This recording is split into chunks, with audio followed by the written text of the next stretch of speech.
আমাদের আজকের আলোচনা হচ্ছে জিলহজ মাসের গুরুত্ব। এই জিলহজ মাসে মুসলমানদের একটি ওয়াজিব আমল আছে, এটার নাম হচ্ছে কুরবানি। 10 জিলহজ এই কুরবানির পিছনে রক্তাক্ত ইতিহাস আছে, যে ইতিহাস কিয়ামত পর্যন্ত 16 অক্ষরে লেখা, যে ইতিহাস ঘটিয়েছেন, আশ্চর্য ঘটনা ঘটিয়েছেন আমাদের জাতির পিতা হযরত ইব্রাহিম আলাইহিস সালামের মাধ্যমে। সুবহানাল্লাহ। জাতির পিতা বানালেন আল্লাহ তাআলা তাকে মার গর্ভে আসার আগ থেকে আল্লাহ তাআলা পরীক্ষা নিয়েছেন। তারপর মার গর্ভে আসার পরে পরীক্ষা, জন্মের সময় পরীক্ষা, আল্লাহ দিয়েছেন পরীক্ষা, বিবাহের সময় পরীক্ষা, সন্তান দিয়েছেন 90 বছর বয়সে, ওখানে পরীক্ষা। আল্লাহ তাআলা নমরুদের অগ্নিকুণ্ড থেকে আল্লাহ তাআলা হেফাজত করেছেন, এই জায়গাও পরীক্ষা। আল্লাহ তাআলা যাকে যত দামি বানাবেন তাকে তত বেশি পরীক্ষাতে পাবেন। যাকে যত পরীক্ষা দিবেন আল্লাহ তাআলা তাকে তত বেশি ভালোবাসেন। যার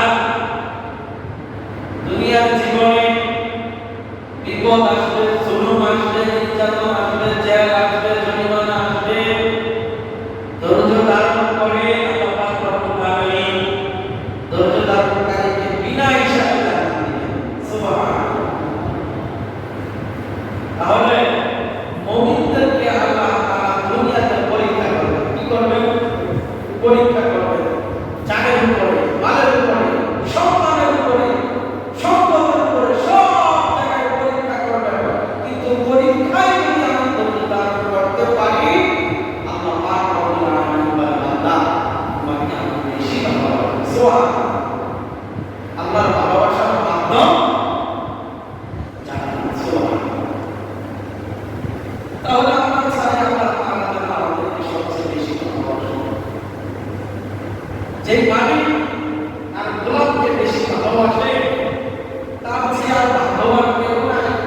যে আল্লাহ আপনাকে আমাকে সৃষ্টি করলো, সেই আল্লাহ যদি আমাকে বলে, বান্দা আমি তোকে বেশি ভালোবাসি, এর চাইতে খুশির খবর আর পৃথিবীতে কিছু নেই। সুবহানাল্লাহ। এই জন্য আল্লাহ পাক রব্বুল আলামিন আমাদেরকে পরীক্ষা করেন। সম্পদের পরীক্ষা, জানের পরীক্ষা, মালের পরীক্ষা, সম্পদের পরীক্ষা, বিপদ আপদের পরীক্ষা। এই পরীক্ষায় যদি আমি পাস করতে পারি, আল্লাহ আমাকে বেশি ভালোবাসেন। সকল নবীকে আল্লাহ তাআলা পরীক্ষা করেছেন। ইব্রাহিম আলাইহিস সালামকে পরীক্ষার মাধ্যমে আল্লাহ বলেন, ওয়াকিল তাআলা ইব্রাহিম রাব্বুহু বিকালিমাতিন ফাআতাহুন্না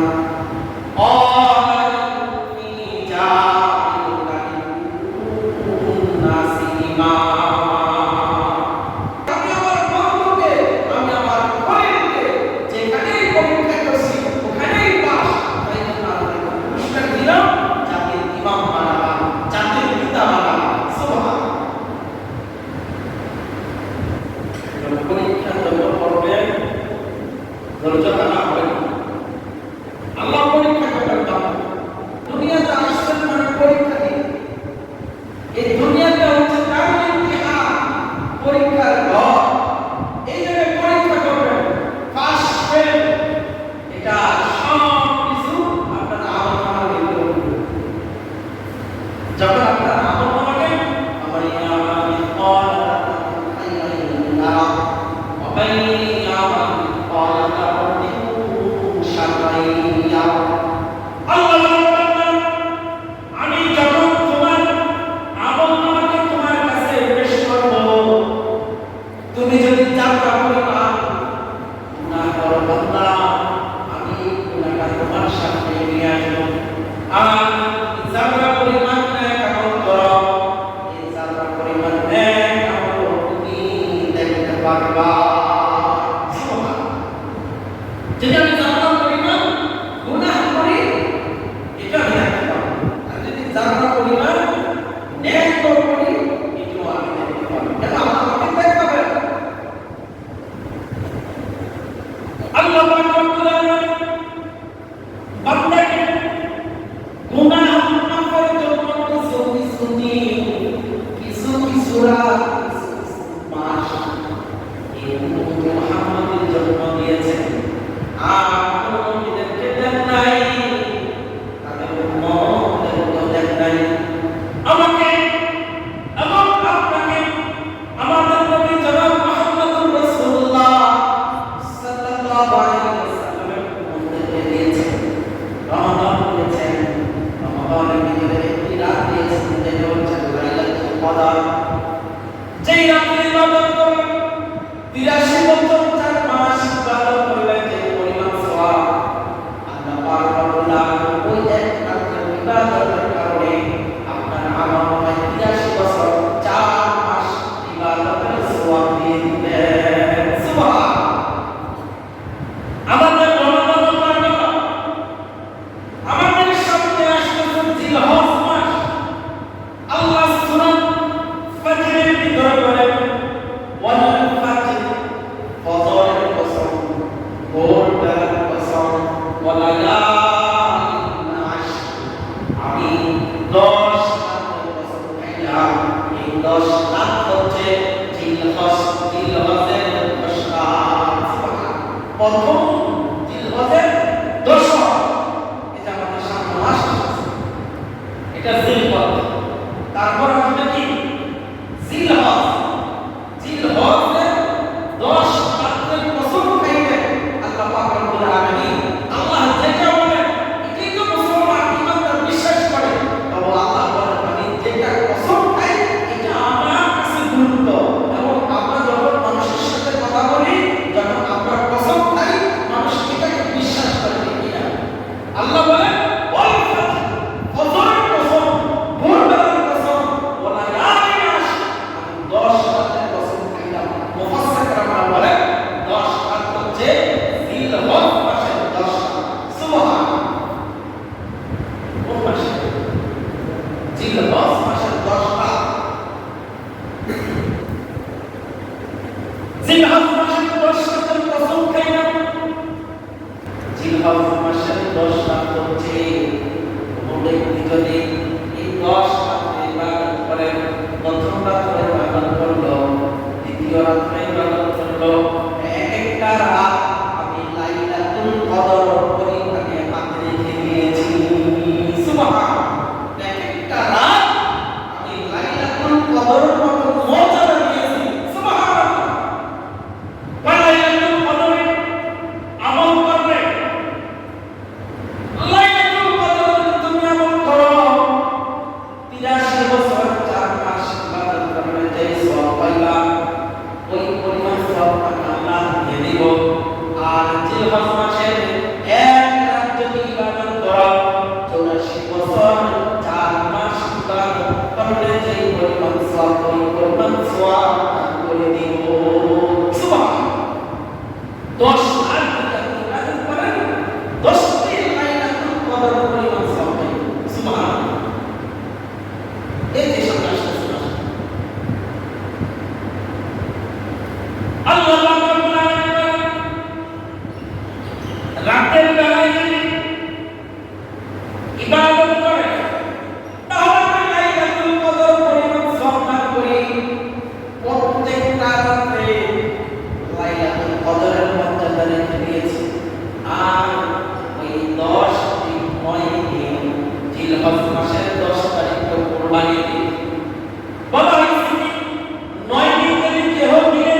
বলি, দিন বলি আমার কাছে তো দামি, কিন্তু আমাদের কাছে মূল্য নাই।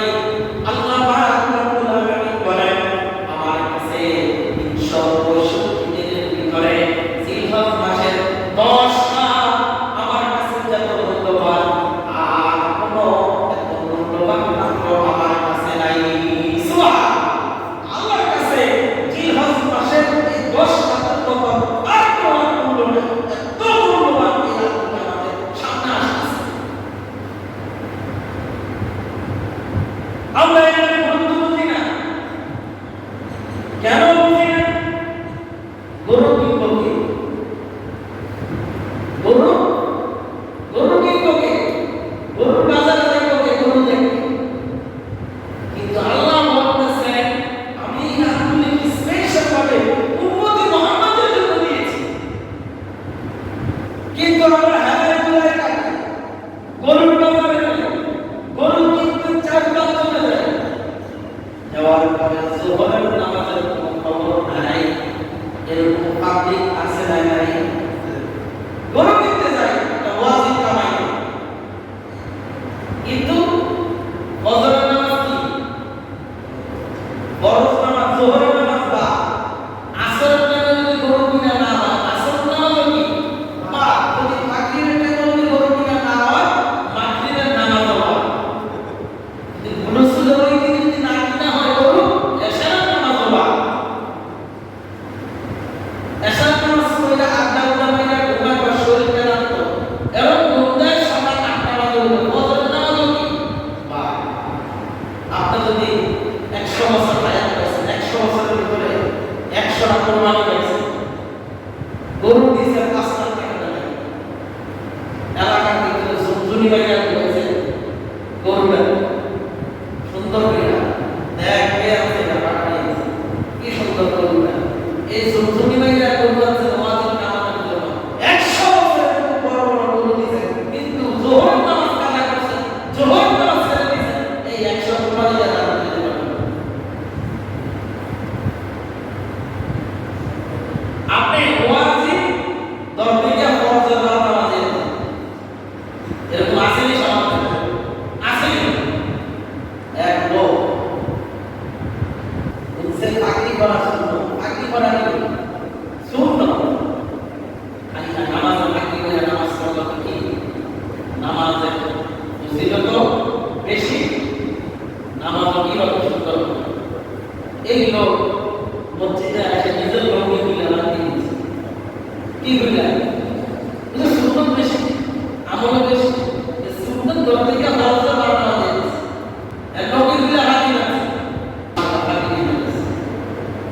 আরেক লোক শুনছে সুন্নতের আমল, মেসওয়াক করলে কি? সুন্নত, মেসওয়াক করা কি? সুন্নত। বাহ, ওয়াজে গেছে, ওয়াজে গেছে, মাশাআল্লাহ সুন্নত তো ভালো করে শুনছে। আইসো এত বড় একটা মেসওয়াক করেছে, মেসওয়াক বানায়া মেসওয়াক করেছে কখন কি? কবরে বসে এত বড় মেসওয়াক, এটা কবরে আনতো, কিন্তু মাশাআল্লাহ সুন্নতের আমল করতে এত বড় মেসওয়াক করেছে। বাবার পরে কবরে বসে বাস মসজিদে ঢুকছে, মসজিদে তো নামাজ পড়তেছে, এর পাশে একটা লঙ্গি খুলে আছে, এর পাশে একটা লঙ্গি পরে নামাজ পড়তে আসছে। অনেক লোক তো সেজন থেকে দাঁড়িয়ে বসে আছে, আমরা একটু পরে বসছি, এই মেসওয়ালা মেসওয়ালের ডান্ডা দিতে বাইরে এটাতে দাঁড়িয়ে থাকার সময় লঙ্গিওয়ালা কানে মেসওয়াক লাগিয়ে গেছে, সব মুসে লঙ্গিওয়ালা মাথা তুলে গেছে। মানে সুন্দর করতে গিয়া ওই বেটার ফরজ মাথা বাঁধে গেছে। যারা এই কোরবানির গরু করতে গিয়া আপনি ফরজ নামাজ বাদ দিয়ে দেন, ওই বেটার মতন লঙ্গি রুইলা যেরকম কাজ করে এরকম আপনি কোরবানি করতে গিয়া ফরজ বাদ দিয়ে দিয়েছেন, করতে গিয়া ফরজের বারটা বাদ দিয়েছেন, আপনি ওয়াজিব আমল করতে গিয়া ফরজের বারটা বাদ দিয়েছেন। এই আমল না, আমল করতে হবে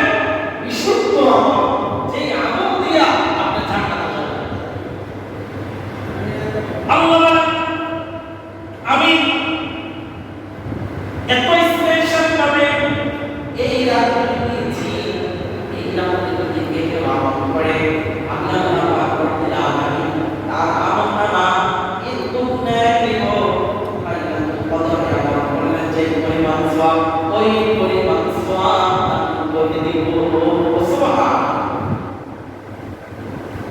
তাই এই জিলহজ মাসে 10 দিনের আমাদের আমল 10টি বিষয় করতে হয়েছে। এক নম্বর বিষয় অধিক পরিমাণে এই জিলহজ মাসে 9 দিন বিশেষ করে রোজা কি রাখা রোজা রাখলে কি হবে? 1 বছর রোজা রাখলে যে পরিমাণ সওয়াব, একটি রোজা রাখলে ওই পরিমাণ সওয়াব পাইছেন। সুবহানাল্লাহ, ওই পরিমাণ সওয়াব পাইছেন। তাই জন্য এই রোজাগুলি রাখা নবী করিম সাল্লাল্লাহু আলাইহি ওয়াসাল্লাম হযরত হাফসা রাদিয়াল্লাহু তাআলা আনহা বলেন, 4টি আমল কখনো ছাড়তেন না। কয়টি আমল? 4টি আমল কখনো নবীজি ছাড়তেন না। এক নম্বর আশুরা রোজা কখনো নবীজি ছাড়তেন না। কিসের রোজা? আশুরা নবীজি কখনো ছাড়তেন না। আর আইয়ুল বিস আরবি মাসের 13, 14, 15 এই রোজাগুলো নবীজি কি করতেন না? ছাড়তেন না। সপ্তাহে 2 দিন নবীজি রোজা রাখতেন। বৃহস্পতিবার, সোমবার এই 2 দিন নবীজি রোজা রাখতেন। ফজরের আগে যে 2 রাকাত সুন্নাত, এই 2 রাকাত সুন্নাত নবীজি কখনো ছাড়তেন না। নবীজি এই আমলগুলি করতেন। তাহলে আমাদের জন্য যে রাতগুলি আসতেছে আমাদের জন্য স্পেশাল রাত। আমাদের সবার গুনাহ আছে না? আছে না? সবার গুনাহ আছে? আছে। আল্লাহ পাক রব্বুল আলামিন বলেন, ওয়ালা ইয়ামিনাস দুনিয়ায় 10 রাত কষ্ট খাইলে আল্লাহ কিতাবের ভিতরে আসছে কোন ব্যক্তি যদি জিলহজ মাসের চাঁদ দেখলো, দেখার পরে সূরা ফাজরে ওই রাতে যদি 7 বার তেলাওয়াত করে আল্লাহ পাক রব্বুল আলামিন তাকে 1 বছরের ভিতরে তাকে কোনো পেরেশানির ভিতরে পাবে না। ওই বছর সূরা ফাজরে যদি জিলহজ মাসের চাঁদ দেখছেন, রাইতে আইসা সূরা ফাজর, এটা কোরআনের 99 নম্বর সূরা, 30 নম্বর পারা, 13 নম্বর পৃষ্ঠায় সূরা ফাজর। এটা যদি কেউ যদি পড়ে, জিলহজ মাসের চাঁদ উঠছে, ওঠার পরে সে এই সূরাটা কয়বার? 7 বার। কয়বার? 7 বার বলল, ওই বছরের ভিতরে তাকে কোনো পেরেশানির ভিতরে পড়াবে না। না কোনো খাবারে, না কোনো টেনশনে, না কোনো বিপদে, না কোনো রিজিকে, না কোনো সমস্যা। আল্লাহ তাআলা কোনো বিপদে পাবেন না। সুবহানাল্লাহ। ওই বছরের ভিতরে যদি মারা যায়, বলেন তো কবরের পেরেশানি আছে? আসেনি? আল্লাহ তাআলা কবরের পেরেশানি থেকে আল্লাহ তাআলা তাকে হেফাজত করবেন। সুবহানাল্লাহ। দামি সূরা পড়ো। তাহলে আমরা বুঝতে পারলাম 1 নম্বর আমল অধিক পরিমাণে রোজা কি রাখা? জিলহজ মাসের 9 দিন রোজা রাখা যদি সম্ভব। এটা কিন্তু নফল। এই রোজাগুলি কি নফল। এই রোজাগুলির ভিতরে বেশি পরিমাণে কি রাখা?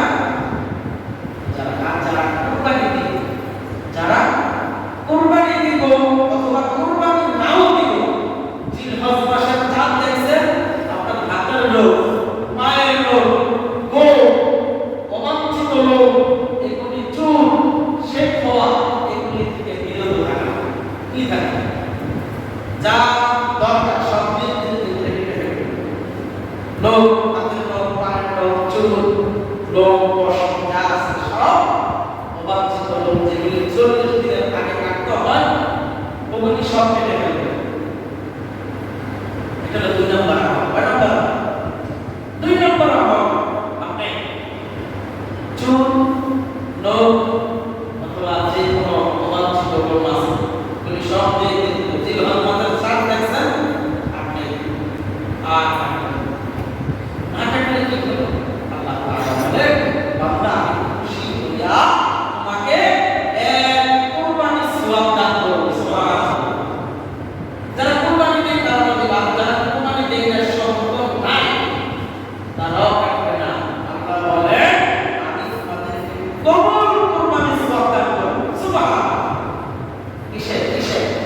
তবু কুরবানি সওয়াব। আমাদের কুরবানি করা হয় না। আমরা যারাই কুরবানি দিই এখন বর্তমানে সব আমাদের চিন্তা, কেউ আল্লাহ সন্তুষ্টির জন্য না। এখন আমার মেয়েরা, ছেলেরা, আমার টাকা আছে, মানুষ কি বলবে, এই ধান্দায় আমরা কুরবানি দিই, অন্য ধান্দায় কোনো কুরবানি দিই না। যে আমার উপর কুরবানি করাই, আমার এই আমলগুলি করতে হবে, এই চিন্তা আমরা নেই না। এই চিন্তায় যদি দিতাম, গরিবদেরকে বুঝ দেওয়ার সময় কেন মনে কষ্ট হয়? আমার কথা ঠিক আছে? গরিবদেরকে বুঝ দিতে মনে কষ্ট লাগে। ভাই আগে নিয়ে এত দিয়ে দিই, তাহলে মানুষ খাইবে, আমার সন্তান টাকা খাবে, এই খাওয়ার চিন্তার জন্য দিবেন না। আল্লাহ বলেন না ইয়ানালুল্লাহ লুহুমুহা ওয়ালা দিমাউহা ওয়ালাকিন ইয়ানালুহু তাকওয়া মিনকুম। বান্দা বলি যখন পশু কুরবানি দাও, এই কুরবানির গোশত আমার কাছে আসে না, আমার কাছে আসে কি লাইয়ানালুল্লাহ লুহুমুহা ওয়ালা দিমাউহা ওয়ালাকিন ইয়ানালুহু তাকওয়া মিনকুম। তোমার মনে কি আছে? তুমি কি আমার শক্তি কিনতে দাও নাকি গোশত খাওয়ার জন্য দাও? এই তোমার অন্তরে কি তাকওয়া আছে? এই তাকওয়া, এই নিয়ম আমার কাছে যায়। সুবহান আল্লাহর কাছে কোনো রকম শুনছে কি কি শুনছে? আমাদের নিয়ম, আমাদের তাকওয়া, আমরা কি আল্লাহ সন্তুষ্টির জন্য দেই, না মানুষকে দেখার জন্য দেই, না গোশত খাওয়ার জন্য দেই?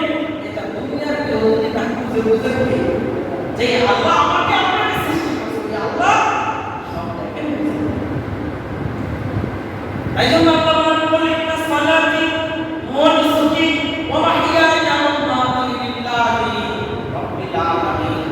আল্লাহ বলেন ইন্না সালাতি ওয়া নুসুকি ওয়া মাহইয়ায়া ওয়া মামাতি লিল্লাহি রাব্বিল আলামিন। তোমার নামাজ, তোমার কুরবানি, তোমার হায়াত, তোমার মত সব আল্লাহর কাছে নিবেদিত। কার কাছে? আল্লাহর কাছে। তোমার নামাজ, তোমার রোজা, তোমার ইবাদত, তোমার কুরবানি সব কার কাছে? আল্লাহর কাছে। তুমি যাকে বন্দানি করো মানুষকে দেখানোর জন্য, এই বন্দানি কাকে?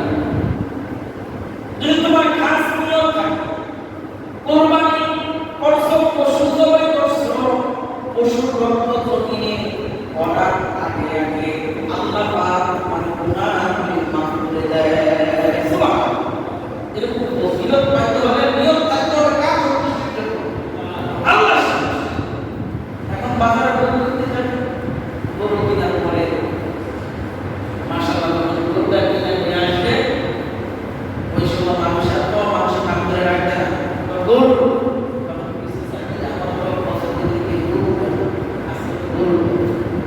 কেউ গরুর দাম কত? গরুর দাম 1 লাখ। আমরা তো ঠকে গেছে, ঠিক আছে, ঠকে গেছে, একটা 90,000 এটা গোশত বই করে রাখবে। এই যে বুঝে গেছে, আচ্ছা বুঝে গেছে, কি আর বুঝে গেল 10,000 এই রাত তো ঘুমাইলেও 10,000 টাকা, খাইতে গেলেও 10,000 টাকা, টেনশন। আপনি আল্লাহর সন্তুষ্টির জন্য কুরবানি দিবেন, 5,000 টাকার বিনিময়ে যদি 1 লাখ টাকা দিয়ে কিনেন, আপনার কোনো সমস্যা আছে? সমস্যা আছে? তা মান দিয়া গোশত দেইখা আপনি গরু কিনেন, এই কুরবানি হবে। ভাই আমি তো আল্লাহর সন্তুষ্টির জন্য, আমি দেখছি গরু কিনে আনবো, আবার চিন্তা করে এটা কয় মন গোশত হবে, এটা কি অবস্থা, এইসব দেখার কোনো টাইম নাই। সুস্থ সবল গরু দিবেন এবং এটা যদি 1 কেজিও গোশত হয় অথবা গোশত নাও হয়, 1 লক্ষ টাকা দাম, আপনি আল্লাহর সন্তুষ্টির জন্য দিবেন। আপনার কোনো আফসোস আছে? আফসোস আছে? আফসোস থাকলে তাহলে কি শেষ হয়ে যাবে। তাহলে 2 নাম্বার পাইলাম হাতের নরম কাটা বেলা। 3 নাম্বার জিলহজ মাসের 9 তারিখে ইয়াউমে আরাফা, এটা নাম কি? ইয়াউমে আরাফা, এই দিনে রোজা রাখা। কি রাখা? যারা রোজা রাখবে তারা তো পেয়ে যাবে, আর যারা না রাখবেন কমপক্ষে 9 তারিখে রোজা রাখা, এটাকে বলা হয় ইয়াউমে আরাফা। যে ব্যক্তি এই 9 তারিখে রোজা রাখবে, আল্লাহ পাক রব্বুল আলামিন বলেন তার পিছনের 1 বছরের গুনাহ সামনের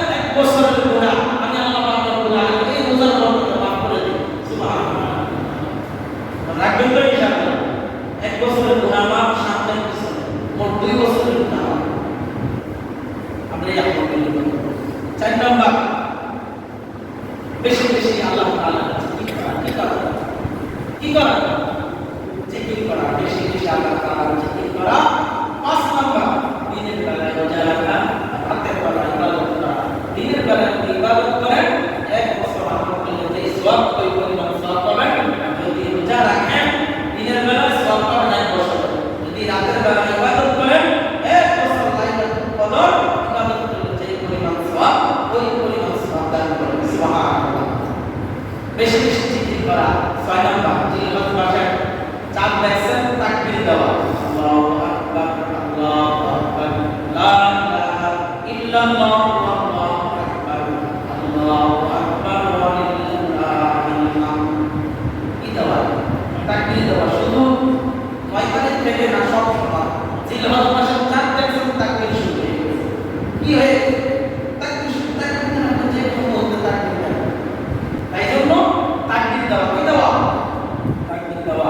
7 নম্বর 9 তারিখ থেকে 13 তারিখ আসর পর্যন্ত তাকবীর দেওয়া। প্রত্যেক নামাজের পরে, ফরজ নামাজের পরে কি দেওয়া? তাকবীর দেওয়া 9 তারিখ থেকে। এটা হচ্ছে মসজিদে আয়েশা 9 তারিখ থেকে 12 তারিখ আসর পর্যন্ত তাকবীর দেওয়া। একবার তাকবীর দেওয়া ওয়াজিব। কি ভাই? হ্যাঁ, যদি মনে না থাকে, যখনই মনে আসবে তখনই দিয়ে দিবেন। 8 নাম্বার আরাফার দিনে রোজা রাখা বলছিলাম। আর 9 নাম্বার যারা হজের সামর্থ্য আছে তারা যেন হজ করে। 9 নাম্বার। 10 নাম্বার যাদের উপরে কুরবানি ওয়াজিব তারা যেন কুরবানি করে। নবীজি বলেন যাদের ওয়াজিব হইল কুরবানি দিল না তারা যেন আমার ঈদগাহে ঈদের নামাজ পড়তে না আসে। কত কঠোর কথা। তাই জন্য আমরা চেষ্টা করি এক গরু 7 ভাগে দেওয়া যায়। কেউ যদি মনে করেন যে আমার এক গরুর ভিতরে আমার 2 ভাই এক নাম নিল, তাহলে কুরবানি হবে না, কেউ কুরবানি হবে না। তাই জন্য এক গরুর ভিতরে 7 নাম দেওয়া যায়, 8 নাম দেওয়া যায় না। হ্যাঁ, 6 নাম দেওয়া যায়, 1 নাম দেওয়া যায়, 7 এর উপরে উঠা যায়। যদি 2 ভাই থাকেন, যে গরিব মানুষ আমার ভাই একটু সচ্ছল অথবা ওই একই সমান, তাহলে আমাদের 2 ভাই 1 লাখের টাকা বিল করে দেই। তাহলে যে 6 জন আপনাদের সাথে দিছে ওই 6 জনের কুরবানি হবে। তাই জন্য এইভাবে করা। যদি আপনার কাছে টাকা কম থাকে, আপনি আপনার এক ভাইরে এই টাকাটা দিয়ে দাও। ভাই আমি এই টাকা আপনাকে দিয়ে দিব। যখন আপনাকে দিয়ে দিব, এক ভাইকে দিয়ে দিলে ওই ভাইয়ের পক্ষ থেকে কুরবানি দিবে। আপনার নামে কুরবানি হবে না, কিন্তু গোশত সবাই মিলে। বুঝছেন বিষয়টা? আপনারা বুঝছেন? যদি এক ভাই যদি 2 ভাই যদি এক ভাগ দেয় কুরবানি হবে না। যদি এক ভাই যদি বলে ভাই আমার নামে দরকার নাই, আমি এই টাকাটা আপনাকে দিয়ে দিলাম, এই টাকাটা দিয়ে দিচ্ছি এই ভাই, আপনার নামে কুরবানি হবে না। ওই ভাই নিজেই বলে না, এই টাকাটা আপনি ফি সাবিলিল্লাহ